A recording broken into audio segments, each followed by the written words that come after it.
بڑے علماء بڑے بزرگوں کے حالات ہیں، ان کے بچپن ہی سے ان کو اللہ تعالیٰ نے عزم و ہمت اور نیت دی تو اللہ نے انہیں بڑا بنایا۔ حضرت تھانوی نور اللہ مرقدہ کا واقعہ، خود حضرت تھانوی امام مجدد وقت تھے، وہ اور امام وقت تھے، کیسے بڑے بڑے مشاہیر کی انہوں نے تربیت کی، اور کتنے علمی اور انقلابی اور اصلاحی کارنامے انہوں نے، تجدیدی کارنامے انجام دیے۔ تو انہوں نے خود لکھا ہے کہ میں مسجد میں گیا جمعے کے دن تو دیکھا کہ مسجد میں جوتے الٹے سیدھے پڑے ہوئے ہیں۔ اب مجھے یہ خیال آیا کہ کسی دروغہ کے، کسی پٹواری کے آدمی گھر بھی آدمی جاتا ہے تو ہر چیز سلیقے سے رکھتا ہے، حکم الحاکمین کے دربار میں، اس کے یہ تو عظمت کے خلاف ہے، تو یہاں پر سلیقے سے رکھے ہونے چاہیے۔ تو میں نے جوتوں کی لائن لگانی شروع کی باہر، اب اندر مسجد میں اتنی جگہ نہیں تھی تو باہر گلی میں ایک لائن لگائی، ایک لائن میں جوتے نہیں آئے تو دوسری لگائی، دوسری لائن نہیں آئے تیسری آئی، تو یہ تو بھائی جماعت ہو رہی ہے، اب جوتے وہ امام بھی ہونا چاہیے، تو اپنے جوتے آگے رکھ دیے۔ لوگ نماز کے بعد پوچھنے لگے جوتے کہاں گئے، کہ جوتوں کی جماعت ہو رہی ہے۔ تو انہوں نے پوچھا آگے جوتے کس کے ہیں، کہ یہ امام کے جوتے ہیں۔ تو بچپن سے امام بننے کی نیت کی، اللہ نے امام وقت بنا دیا۔ تو دیکھیے اللہ کے یہاں یہ نہیں ہے کہ امام حضرت تھانوی کے لیے تو فیصلہ ہوتا تھا، حضرت مولانا ابوالحسن علی، حضرت مولانا علی میاں کے لیے تو فیصلہ تھا اللہ کے یہاں خزانے میں، اب کوئی خزانہ ختم ہو گیا، ایسا کچھ نہیں ہے اللہ کے۔ کُلًّا نُمِدُّ هؤلاء وهؤلاء من عطاء ربک وما کان عطاء ربک معذورا۔ ہمارے حضرت والا اس آیت شریفہ کو پڑھ کر کئی مرتبہ تقریر فرمائی، ایک مرتبہ ہمارے یہاں پھلت میں بھی تشریف لائے تب بھی یہ بات فرمائی کہ اے نبی ہم جو یہ بتا رہے ہیں انبیاء کے واقعات، ان پر خاص اللہ کی رحمت اور مدد کے واقعات، یہ آپ کے رب کی عطا ہے، اور آپ کے رب کی عطا میں راشننگ نہیں ہے۔ حضرت ترجمہ کیا کرتے کہ بس فی یونٹ 1 کلو ملے گا، 2 کلو ملے گا راشن۔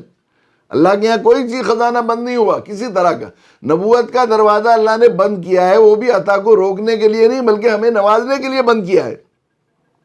تاکہ ہم نبیوں والا کام کر کے دنیا میں معزز و محترم ہو جائیں۔ کوئی بڑے سے بڑا واقعہ جو ہے دروازہ رحمت کا اللہ کی عطا کا بند نہیں ہے، بس لینے والا ہونا چاہیے، دینے والے کے خزانے میں کوئی کمی نہیں، بس ہم اللہ سے دعا کریں،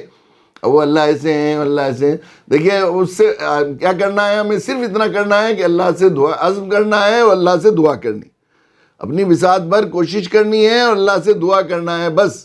اور ایک نشانہ بنانا ہے، اپنے لیے ہدف بنانا ہے کہ ہمیں کیا کرنا ہے، پھر اس ہدف کے لیے ہمیں اللہ سے دعا کرنی ہے اور اپنی وسعت بھر کوشش کرنی ہے۔ اب اللہ سے دعا کرنے میں تو یہ کوئی اور کہ یا ایھا الناس انتم الفقراء الی اللہ واللہ هو الغنی الحمید ہے، انسانوں تم اللہ بھیک منگے ہو، اللہ تو غنی و حمید ہے، اس کے خزانے میں وللہ خزائن السماوات والارض۔ آدمی کو اس سے مانگنے میں تو ذرا ہوتی ہے جس کے پاس ہے نہیں کچھ، خود ہی بیچارہ ننگا بھوکا ہے، اس سے کیا لیں گے ہم، اور ایسے آدمی سے بھی سوال کرنے میں ہوتی ہے جس کے بارے میں یہ معلوم ہو کہ وہ جو ہے دینا نہیں چاہتا، طبیعت میں بخل ہے، اس کو گھرا گزرے گا۔ تو اللہ کے یہاں کوئی کمی نہیں ہے، اللہ کا خزانہ بھی ایسا ہے کہ بے نہایت خزانہ ہے، اللہ کے خزانے میں کوئی کمی نہیں ہے، اور دینا اللہ کا نام ہے جواد، جواد کے معنی ہے جس کو دینے میں مزہ ہے۔ ہمارے حضرت والا حضرت مولانا علی میاں نور اللہ مرقدہ کو واقعہ سنایا کرتے تھے کہ ایک اللہ کے ایک نیک بندے تھے، وہ اپنے مریدوں کو کوئی ذکر وکر نہیں بتایا کرتے تھے، بلکہ یہ کہتے تھے ایک پرچہ لے لو اور شام تک تم 100 آدمیوں سے پھر مانگ لکھوا لاؤ۔ تو ایک حضرت پھر مانگ لکھ لیجئے، ایک کے پاس جاتا، دوسرے کے، تیسرے کے، چوتھے کے، بس 100 آدمیوں سے لکھتے، پورا وظیفہ پورا ہو جاتا۔ اسی سے سلوک طے کرا دیتے تھے، ولایت کے مقامات تک پہنچا دیتے تھے، وہ پہنچوا دیتے تھے، اسی سے اصلاح ہو جاتی تھی پوری، صرف یہی وظیفہ ہوتا تھا۔ تو ایک کسی شاید سید سلیمان ندوی رحمۃ اللہ علیہ کی خدمت میں ان کا ایک شاگرد پہنچا، تو حضرت کو شاید اتقوا فراست المومن فانہ ینظر بنور اللہ، مومن کی فراست سے ڈرو، اللہ کے نور سے دیکھتا ہے۔ تو حضرت کو شاید کشف ہوا اس بات کا، کیا ماجرا کیا تھا، کیوں انہوں نے یہ جو ہے وظیفہ شروع کیا ہے۔ تو انہوں نے جو ہے اس کو جو ہے شعر میں باندھ دیا ہے، تو وہ داتا ہے کہ سحری نہیں ہوتی تجھ کو، تو وہ داتا ہے کہ سحری نہیں ہوتی تجھ کو، لذت جوز سے پھر مانگ سکھایا مجھ کو۔ اصل میں یہ ہوا تھا کہ یہ شیخ دعا مانگ رہے تھے بڑی الہو زاری کے ساتھ، بعض دفعہ ایسی کیفیت کے ساتھ آدمی دعا مانگتا ہے کہ خود مانگنے والے کو پتہ لگتا ہے ایسا کہ اللہ نے منظور کر لی، اللہ تعالیٰ کر رہے ہیں، اللہ کو پسند آتا ہے مانگنا بندے کا۔ تو یہ بہت دیر تک الہو زاری کے ساتھ دعا مانگتے رہے، اور جب انہوں نے بہت دیر تک مانگنے کے بعد ہاتھ نیچے اٹھائے تو آسمان سے ندا آئی، پھر مانگ میرے بندے، یعنی تیرا مانگنا ہمیں اتنا پسند آ رہا ہے، اور مانگ اور مانگ۔ تو جس کو دینے میں اتنا مزہ ہے اس کو جواد کہتے ہیں، اللہ کا نام ہے یہ، صفاتی نام، دینے میں مزہ ہے۔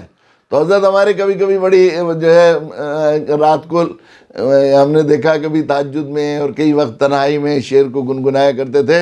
کہ تو داتا ہے کہ سحری نہیں ہوتی تجھ کو، تو داتا ہے کہ سحری نہیں ہوتی تجھ کو، لذت جوس سے پھر مانگ سکھایا مجھ کو،